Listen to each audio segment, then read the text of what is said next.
Well then, thank you very much for inviting me to this online conference. I'm delighted to be able to present my paper today. I start my presentation with a quote. The size of the image, the new sharpness of detail, and the latest lighting and sound technology make the digitally enabled Pergamon Panorama exhibition in Berlin a spectacular, even bombastic visual experience, unquote.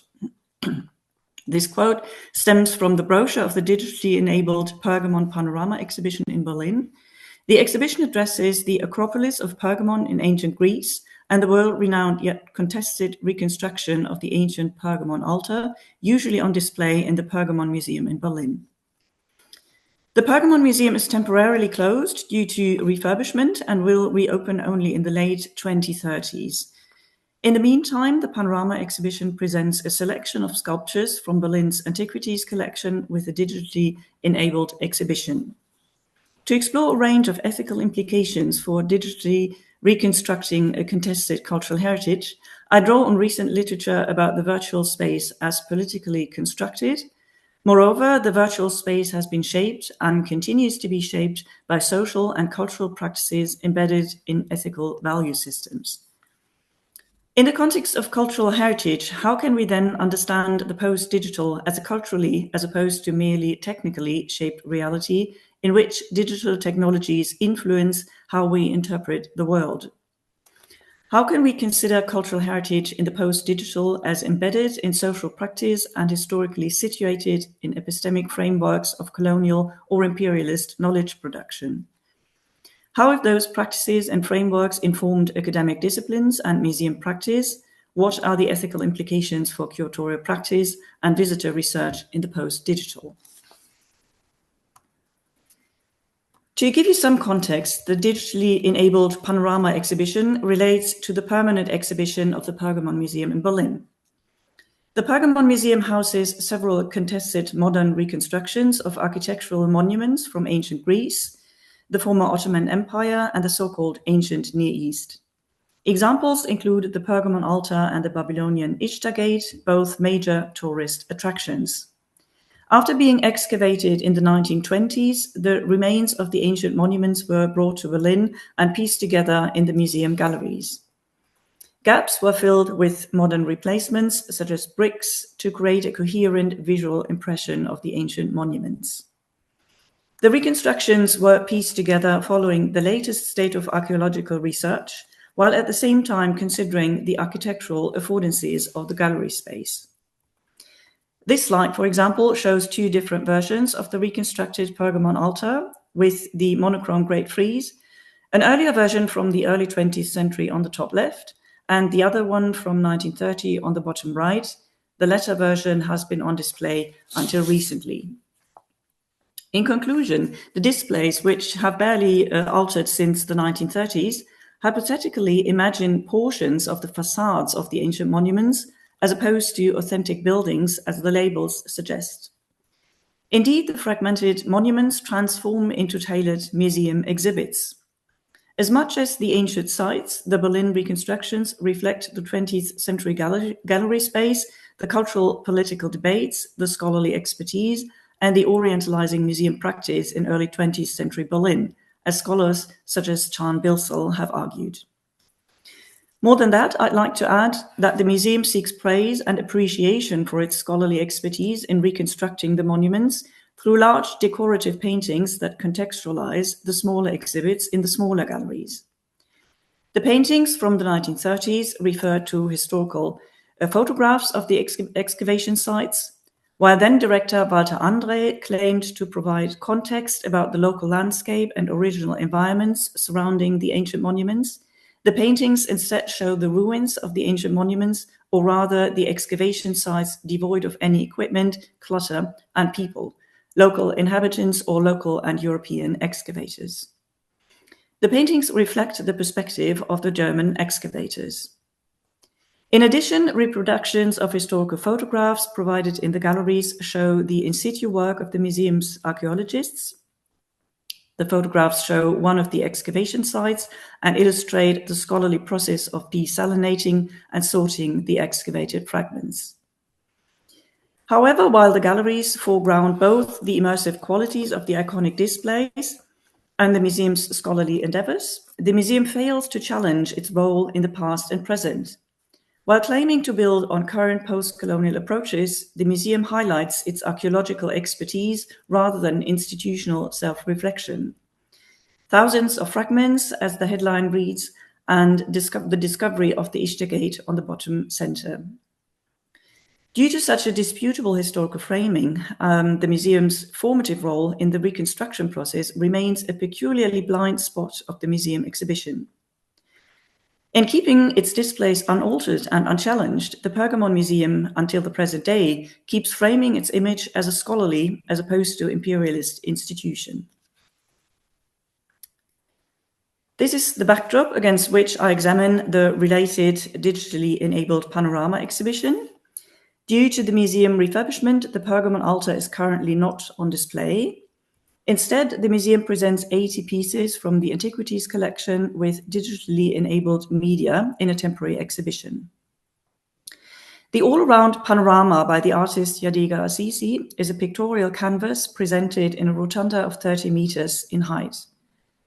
By using green screen and digital photographs of actors in period costumes, the panorama offers a static montage of an all-around view of the digitally reconstructed ancient acropolis of Pergamon. Yadegar Asisi built his artistic invention of daily activities on information about contemporary genre figures from Hellenistic era sculpture that the museum provided him with. However, the daily scenes meant to enliven the digital reconstructions in the panorama were created by the artist Asisi. While drawing on scholarly expertise, they are highly fictional, as the museum director Andreas Stroll acknowledges in the brochure. It is worth noting, though, that since the panorama claims to present a somewhat authentic image of ancient Pergamon, the great frieze of the Pergamon altar appears as polychrome. In contrast to what the modern presentation of the monochrome frieze in the Pergamon Museum suggests, scholars have recently considered ancient sculptures as polychrome. While claiming that the exhibition, quote, gives us a palpable sense of what life was like, unquote, in ancient Pergamon, the exhibition brochure further highlights the technical detail and quality of the panorama, which it claims enhances the visitor experience. Quote again, the size of the image, the new sharpness of detail, and the latest lighting and sound technology make the panorama a spectacular, even bombastic visual experience, unquote. While the museum director shares his concerns about the fictional character of the depicted activities, he defends his curatorial decision to enliven the otherwise, quote, sterile scene devoid of people, unquote. While providing a panoramic view of the ancient city, the panorama also provides several sensationalizing visual details. If visitors look at the altar's inner courtyard, for example, they can see the rising smoke of the burnt offerings. The stairs of the altar soak in blood.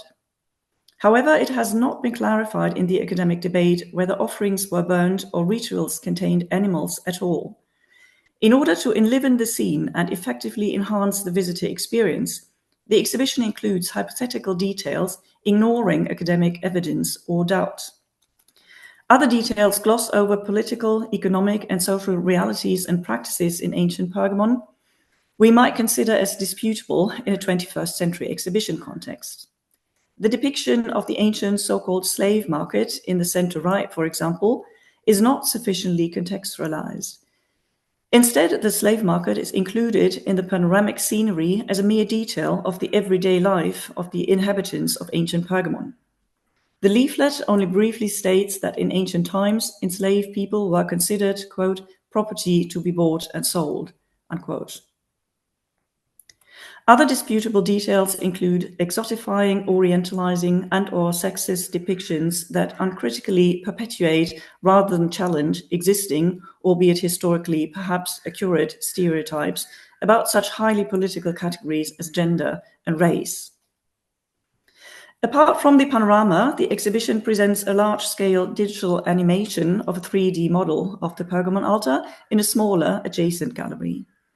While the montage of the panorama is static, the presentation of the digital reconstruction of the altar is a dynamic animation.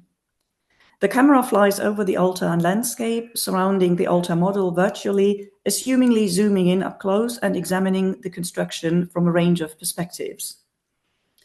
While the panorama aimed at depicting what life was like in ancient Pergamon, this animation highlights the high technical standard of the digital model produced. The animation presents a technically, that is, digitally enhanced archaeological model of the ancient Pergamon altar. Other than the panorama claiming to depict life around the ancient altar, presented in an allegedly original polychrome version, the animation foregrounds the modern monochrome reconstruction in Berlin's Pergamon Museum. The animation presents a refined model of the iconic museum piece. While embedding the 3D altar model in digital photographs of the ruins of the altar on the excavation site in modern Bergamo in Turkey, images of the 3D model, rather than blending into ancient Pergamon like the panorama, blend into images of the reconstructed monochrome exhibit in the museum gallery, highlighting that the altarpiece is the product of the museum's scholarly expertise and effort. Just like the historical exhibition in the Pergamon Museum, this refined 3D model and its dynamic animation foreground the enhanced scholarly expertise of the museum. In both cases, the museum boasts about its employment of advanced technologies in the 20th and 21st centuries, respectively.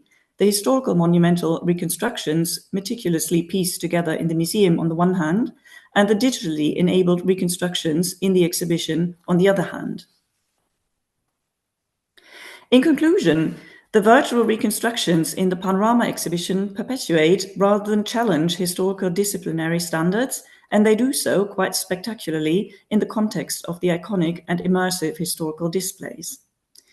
Far from exploring to what extent one may use digital technologies to uncover the complexities of contested knowledge production and exhibition practices, digital technologies, as employed in the panorama exhibition, foster existing academic and curatorial practices built in imperialist times of discovery, exploration, and scholarly expertise, evidenced through the use of the respective state-of-the-art technologies. The panorama exhibition claims to reconstruct ancient monuments as the Pergamon Museum did, albeit through digital, more advanced techniques. While claiming to build on recent digital technology, the panorama exhibition reinforces rather than questions the museum's disputable historical narrative about the preservation of a pre-given as opposed to produced cultural heritage. Moreover, in foregrounding the technical as opposed to social, cultural, and conceptual affordances of digital technologies, the panorama exhibition builds on the museum's historical framing as a scholarly as opposed to imperialist institution. Now, against the backdrop of such an interpretation, what might instead be the critical and poetic potential of digital technologies? In post-digital museum studies, I argue that we must uncover and historically situate the politics of institutional and scholarly practice of producing knowledge and generating evidence as sketched here. For example, instead of producing a cohesive narrative about the scholarly preservation of an otherwise lost heritage, the current exhibition may explore, in more critical terms, the historical as well as virtual reconstructions as conceptually dynamic versions and historically shifting interpretations of scholarly findings shaped by architectural and exhibitionary affordances, as we have seen with the two versions of Pergamon altar reconstructions from the early 20th century. However, the identified blind spots may indicate the potential for a debate about epistemic and ethical questions within the field of post-digital knowledge production. Conceptual frictions and fluid interpretive frameworks may be foregrounded and explored by a post-digital museum approach that reveals rather than conceals doubt and competing and conflicting narratives around the complex production and presentation of contested cultural heritage. The panorama exhibition, however, is an example of a somewhat missed opportunity. While employing the latest digital technology, it draws on categories built in colonial and imperialist times and keeps asking the same old disciplinary questions. The exhibition downplays to what extent digital technologies used in cultural heritage situate in partially disputable historical practices of knowledge production. While catering to the communication and interpretation practices of 21st century audiences, the Panorama exhibition explores old questions that miss the post-digital affordances to uncover and visualize complexities, nuances, alternative scholarly interpretations, and conceptual frictions in displays. The exhibition further shies away from exploring post-digital affordances to produce alternative interpretations and counter-stories of potential history, to paraphrase Yadegar Asisi. I went to see both the historical and the digitally enabled exhibitions on my own and with students enrolled in a liberal arts program. The students' response to the exhibition was multifaceted. While some students criticized the historical bias and blind spots of the exhibition, others appreciated the enlivening and engaging qualities of the digitally enabled Panorama exhibition, and they kept sticking to their favorable response to the exhibition, even when we discussed the disputable blind spots. Considering the students' mixed response to the exhibition, what might be the implications for future user research and engagement in divisive issues? How may an ethical turn, not only in curatorial practice, but also in empirical research, manifest in the post-digital?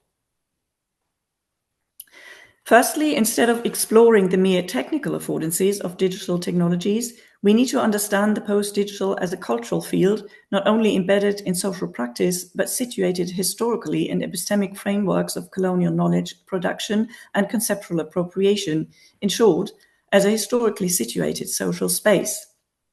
The former point, the post-digital, has been addressed for quite some time across the heritage sector. The latter point, however, that is the historical, at times disputable situatedness of post-digital practice, deserves academic attention too. Moreover, expanding on experience-centered user studies by scholars such as John Falk and Lynn Deaking, for example, instead of primarily researching the use of digital tools such as apps, virtual reality, augmented reality, or games, etc., we need to examine how users navigate the hybrid post-digital interplay of cultural heritage and creative spaces in situ as much as digitally enabled and online. Secondly, apart from user practice, we may consider ethical implications such as ethical motivations or bias in user response. Research was needed to clarify to what extent emotions, values, and ideologies shape visitor and user expectations, motivations, and experience when it comes to contested cultural heritage. For example, what are the user's ethical expectations about the presentation of contested heritage, the framing of divisive narratives, and decolonial approaches to museum practice and creative product development? Academic scrutiny is needed to figure out how to research potential resentment and bias in user response to contested heritage and divisive issues across the ideological spectrum. Considering the multi-layered interplay of the Panorama exhibition, we may further ask how curatorial design may shape visitor experience and interpretation, and to what extent an allegedly enlivening curatorial design might help curators direct visitor attention away from divisive topics and gloss over contested heritage issues. In conclusion, we may consider values, ideologies, and ethical motivations by a broader range of stakeholders and actors that do not fall into established binary categories such as visitor vs non-visitor or visitor vs expert. Besides audiences, other stakeholders may include practitioners across the museum sector, such as museum directors and curators on the one hand, and public funders, corporate sponsors, and private donors enabling the development of exhibitions on the other hand. These may also include artists, external curators, exhibition developers, and other creative practitioners the museum may collaborate with, such as Yadegar Asisi, the creator of the Pergamon Panorama in this case study. Besides audiences and other imminent stakeholders, we may look for multipliers working across public fields shaped in the post-digital.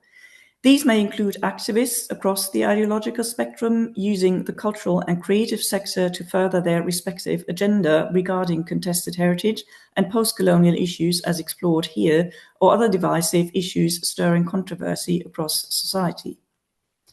Besides progressive or conservative responses to cultural heritage, more research was needed to clarify how far-right and illiberal actors weaponize contested heritage as a backdrop for their campaigns to amplify their so-called identity politics through various social media channels. Given how social media can manipulate user response and interaction, we may finally reconsider user and visitor experiences as a dynamic, as opposed to a linear process, feeding back across various sources of information and intersecting fields of experience and interpretation online and in situ. In conclusion, by downplaying the role of German scholars and museum professionals in the material, cultural, and scholarly appropriation of cultural heritage, neither the museum nor the exhibition curators consider the historical and current societal contexts in which museum professionals and scholars have produced knowledge and interpretive frameworks to establish what is considered knowledge across times. Such findings are surprising given the currently pressing debates about the production of knowledge in an era of AI, fake news, and the rise of the far right. Instead, we may reconsider how to situate the historically embedded production of knowledge in and by museums within today's super diverse and hyper-connected societies in the post-digital. Moreover, we may examine more closely the role of emotions, values, and ideologies in producing knowledge and generating evidence in the post-digital as explored in this paper.